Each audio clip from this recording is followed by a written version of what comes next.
Hello students, welcome to English classes. तो आज फिर एक नए चैप्टर के साथ विस्टास का एक नया chapter should wizard hit mommy written by John Updike. एक कहानी एक ऐसी छोटी बच्ची की कहानी है जो पैसिव लिसनर नहीं है। जब वो कहानी सुनती है तो तरह तरह का क्वेश्चन भी करती है। ऐसा नहीं है, हालांकि कहानी उसके फादर सुना रहे हैं, उसके पापा जैक सुनाते हैं, लेकिन ऐसा कतई नहीं है कि वह बिल्कुल ही चुपचाप सुनती है। ऐसा नहीं है, बल्कि बीच बीच में अनबिलीवेबल क्वेश्चन भी करती है। चलिए इस चैप्टर को समझने के लिए सबसे पहले ऑथर के बारे में बात करते हैं। About the author, versatile writer John Updike was born in 1932 in Pennsylvania, USA। बहुमुखी प्रतिभा के धनी जॉन अपडाइक का जन्म अमेरिका का एक छोटा सा शहर पेनिसिल्वानिया में 1932 में हुआ। He has shown his experience in different writing like novel, poems and short stories। John Updike अपने काबिलियत को, अपने एक्सपीरियंस को बहुत ही क्षेत्रों में लिखने का काम किया। इसमें है नॉवेल्स, पोएम्स और छोटे छोटे कहानी। His autobiographical book is the dogwood tree of boyhood. John Updike अपने autobiographical book the dogwood tree of boyhood में अपने बचपन के कहानी को भी लिखने का कोशिश की है, हाईलाइट करने का कोशिश की है कि बचपन में उसे किस तरीके से ह्यूमिलिएशन का सामना करना पड़ा था। John Updike's childhood was very much disturbed due to skin disease and his stammering, but his mother enlightened him। कहा जाता है कि जब जॉन अपडाइक छोटे थे तो बचपन में वह सही से बोल भी नहीं पाते थे। फर्स्ट। सेकेंड, जॉन अपडाइक को स्किन डिजीज बहुत होता था और यही कारण है कि वो ग्रुप में नहीं बैठ सकते थे, अपने दोस्तों के साथ नहीं बैठ सकते थे। Later on he became example for coming generation।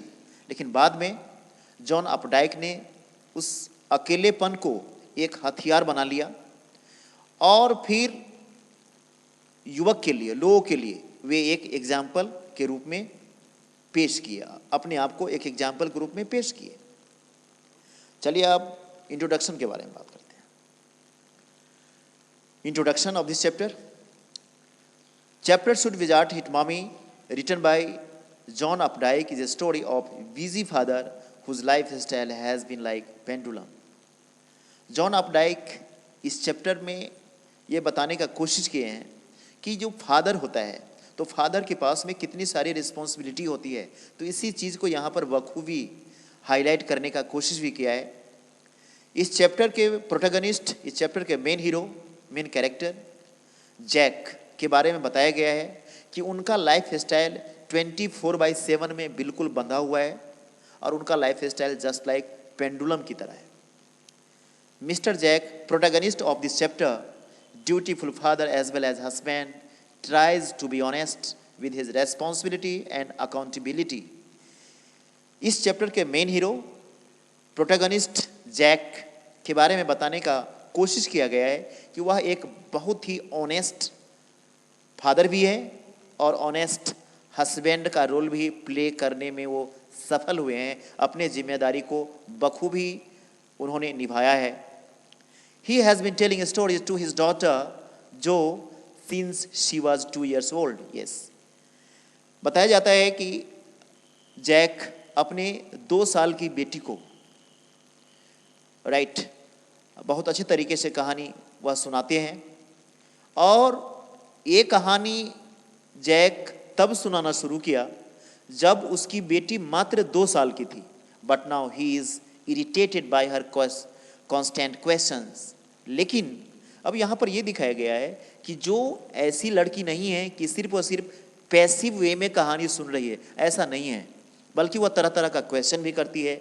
और यही कारण है कि जैक अब बहुत ही परेशान हो गया है। Author has highlighted Jack's parental attitude that parents know which is the best for their children।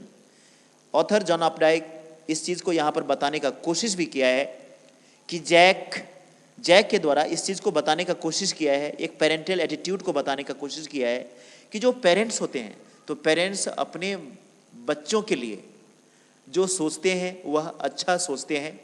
तो यह एक मोरल लेसन भी इस चैप्टर में बताने का कोशिश किया गया है। अब चलिए अब चैप्टर के बारे में बात करते हैं। In the evenings and for Saturday naps like today's Jack told his daughter Jo a story out of his head. In the evenings and for Saturday naps, like today's, Jack told his daughter जो a story out of his head. कहा जाता है कि शाम को और आज की तरह शनिवार को जैक ने अपने बेटी को एक कहानी सुनाई और वो कहानी अपने दिमाग से सुनाई उसने। This custom began when she was 2. कहा जाता है कि ये जो कस्टम था, ये जो ट्रेडिशन था, कहानी सुनाने का जो सिलसिला था, यह कब शुरू हुआ?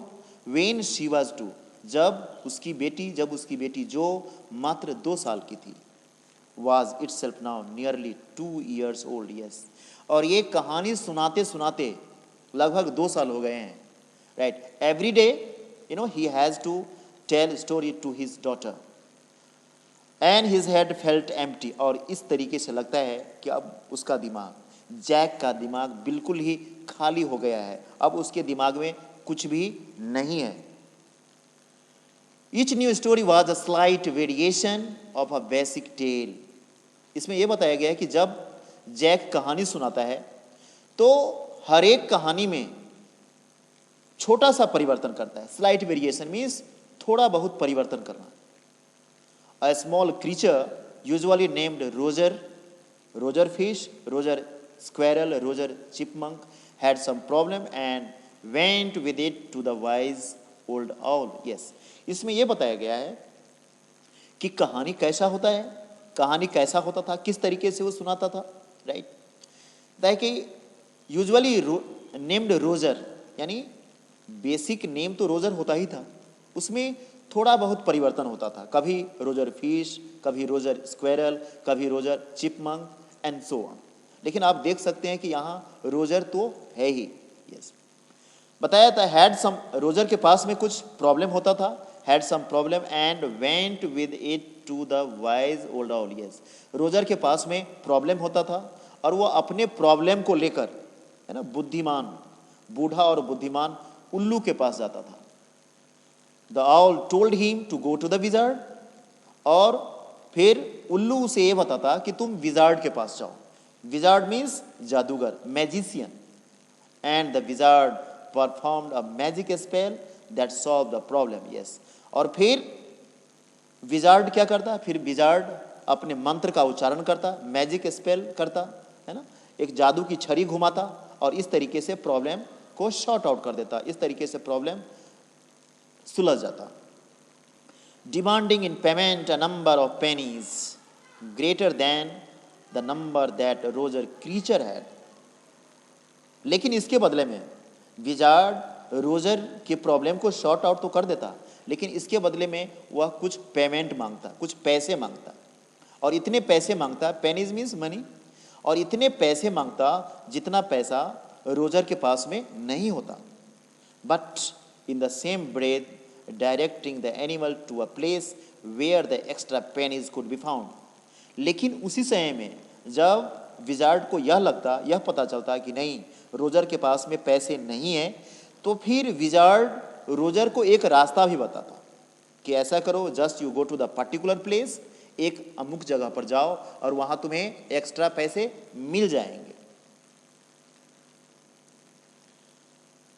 Then Roger was so happy he played many games with other creatures and went home to his mother just in time to hear the train whistle that brought him daddy home from Boston. Yes, और फिर इस तरीके से Roger wizard को पैसा दे देता, pennies दे देता, और फिर वह खुशीपूर्वक, then Roger was so happy, और फिर रोजर इतना खुश हो जाता, इतना प्रसन्न हो जाता, he played many games with other creatures, और फिर वह दूसरे क्रिएचर के साथ खेलने लगता, काफी मजा करता, and went home to his mother just in time to hear the train whistle that brought him daddy from Boston. Yes. और फिर उस समय में वह अपने मदर के पास वापस लौटा था जब वह ट्रेन के विसल की आवाज़ सुनता।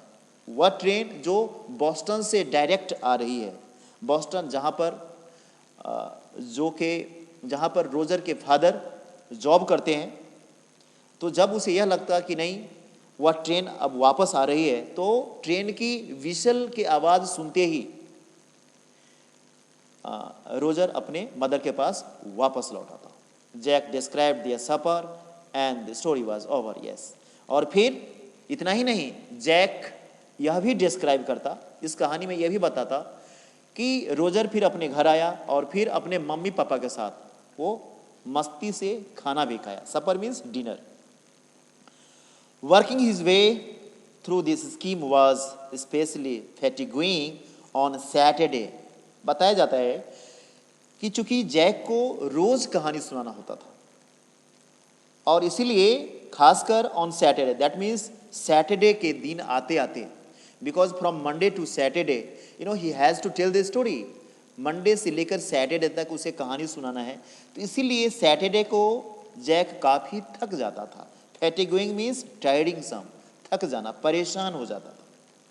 बिकॉज जो never fail asleep in naps anymore and knowing this made the right seem futile।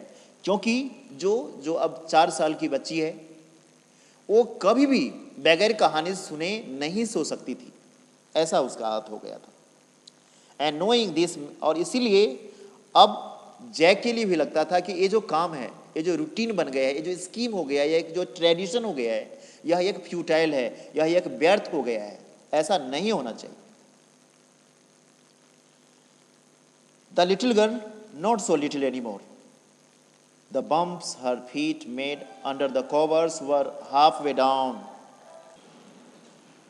The little girl, not so little anymore, the bumps her feet made under the covers were halfway down the bed.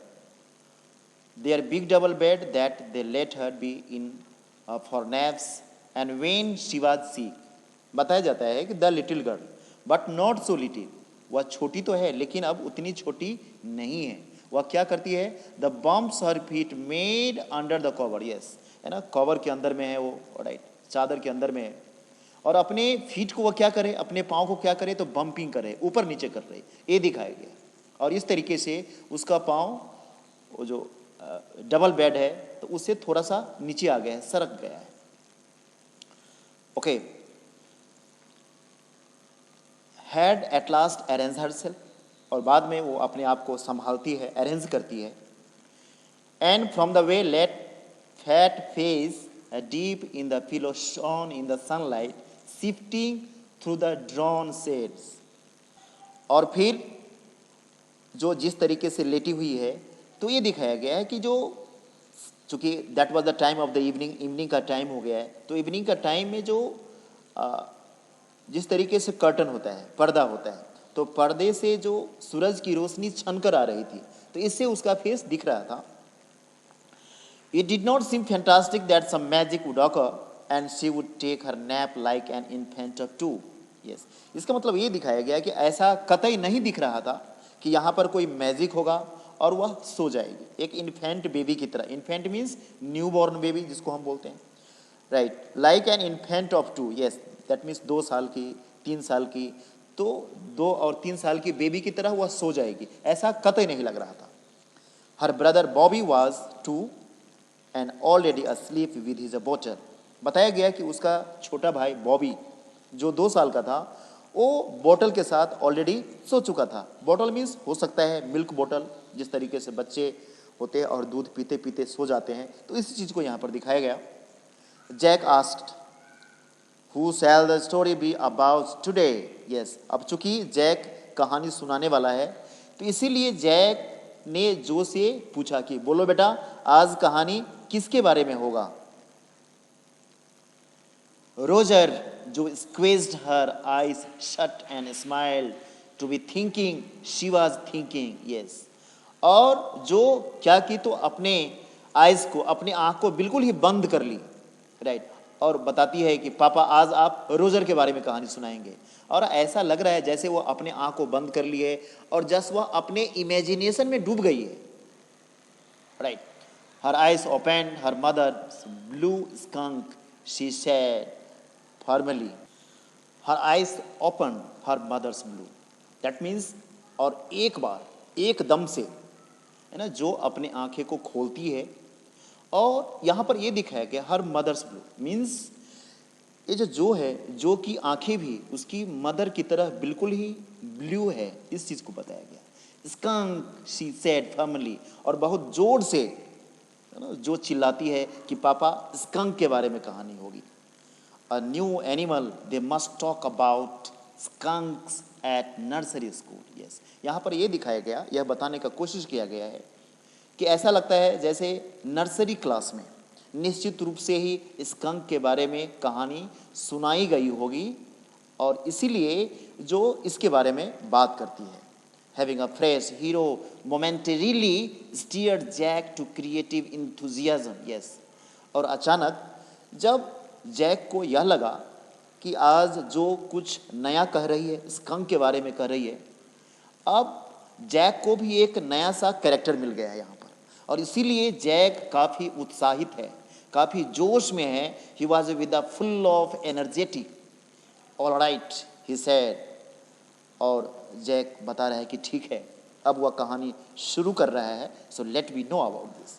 Once upon a time in the deep dark woods, एक बार की बात है, in the deep dark woods, yes, गहरे घने जंगल में, there was a tiny little creature by the name of Roger skunk. Yes, एक छोटा सा जानवर था जिसका नाम रोजर स्कंक था। And he smelled very bad, और उसके शरीर से बदबू निकलता था, बैड स्मेल आता। He smelled so bad that none of the other little woodland creatures would play with him. अब ये बताए, जैक बता रहा है कि रोजर स्कंक नाम का एक जानवर था और उसके शरीर से बदबू आता था। Right, He smelled so bad that none of other little woodland creature would play with him. और उसके शरीर से इतना बदबू आता था कि कोई भी दूसरा जानवर उसके साथ खेलना पसंद नहीं करता था। जो looked at him solemnly, yes, that means यहाँ ये दिखाया गया है कि जैक जिस तरीके से कहानी सुना रहा है, जितने उत्साह के साथ कहानी सुना रहा है, जितने सीरियसनेस के साथ कहानी सुना रहा है, जो बिल्कुल ही उतने सीरियस बनने का कोशिश भी कर रही है। Right, She is a very much active listener. She hadn't foreseen this. Yes, यहाँ पर ये बताया गया कि ऐसा लगता है जैसे जो को यह एक्सपेक्टेशन नहीं था। Whenever he would go out to play, Jack continued with jest. That means आप यहाँ पर ये देख सकते हैं कि जैक जो कहानी सुना रहा है, ऐसा नहीं है just he is telling the story in a plain way. Plain way कहानी नहीं सुना रहा है, बल्कि पूरे जोश खरोश के साथ ये कहानी कहने का कोशिश कर रहा है कि ये whenever he would go out to play, Jack continue with jest. That means Jack कहानी को पूरे उत्साह के साथ continuously सुना रहा है, remembering certain humiliation of his own childhood. Yes, और यहाँ पर जैक इस कहानी के माध्यम से उस अनुभव को भी शेयर करने का कोशिश किया है, उस अनुभव को भी समझने का कोशिश किया है जो ह्यूमिलिएशन जैक को उसके बचपन में हुआ था। All of other tiny animals would cry, "Whoa, here comes Roger Stinky Skunk," and they would run away. Yes, यहाँ पर ये बताया कि जब कभी रोजर स्कंक जंगल में जाता, फॉरेस्ट में जाता, all of the other tiny animals would cry. जितने भी दूसरे जानवर होते थे वह चिल्लाने लगते थे, "Whoa, here comes Roger Stinky stinky skunk." ओ, यहाँ पर फिर वो बदबूदार, स्टिंकी मीन्स फाउल स्मेल, फिर वंस अगेन रोजर स्कंक, बदबूदार रोजर स्कंक यहाँ पर आ गया। And they would run away, और फिर दूसरे जानवर वहाँ से भाग जाते हैं। And Roger skunk would stand there all alone, और फिर रोजर स्कंक वहाँ पर अकेला रह जाता। And 2 little round tears would fall from his eyes. Yes, और फिर उसके आंखों से आंसू बहने लगता। राइट, तो इस चीज़ को यहाँ पर दिखाने का कोशिश किया गया है। Yes students, remaining part in second part.